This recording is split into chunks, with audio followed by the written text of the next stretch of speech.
The Department of Homeland Security says it has received reports that truck drivers who are protesting vaccine mandates will block roads in major cities in the coming weeks.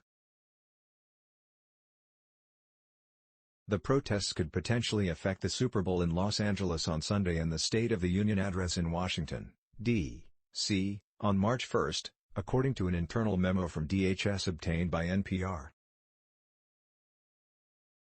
The memo, which went out on Tuesday, was issued by the department's Office of Intelligence and Analysis, Current and Emerging Threats Center.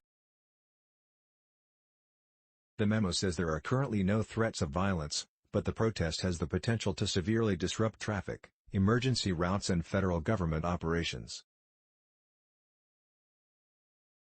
The group of truckers plans to start the protest in California and make its way across the U.S. to Washington, D.C., with more truckers joining along the way, the memo says.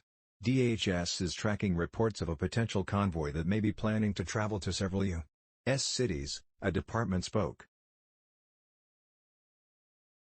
We have not observed specific calls for violence within the United States associated with this convoy and are working closely with our federal, state and local partners to continuously assess the threat environment and keep our communities safe. The potential protest seems to mirror the Freedom C. They have been blocking traffic on the U.S.-Canada border, most recently near Detroit. The DHS memo says that Canadian police described the event as a complete blockage of one of the highways. Truckers from these protests in Ottawa, the capital city, may also be joining the potential gathering in Washington, D.C., the DHS memo says. The impacts from the protests in Canada have been significant.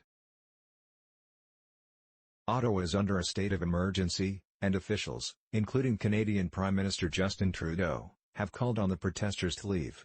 Over time, the protests have turned more hostile than was originally planned. The memo also notes that DHS officials have been tracking social media posts around the Super Bowl, including ones with the hashtags #ShutdownSuperBowl and #SuperBowlTrafficking. According to relevant posts, which law enforcement officials started to track around February 3, there were several social media posts with instructions on how an anonymous trucker convoy could disrupt the Super Bowl's security operations. On February 6, officials found a flyer posted online that said "Shut down the Super Bowl," with details of a medical freedom demonstration near SoFi Stadium on the day of the game, February 13.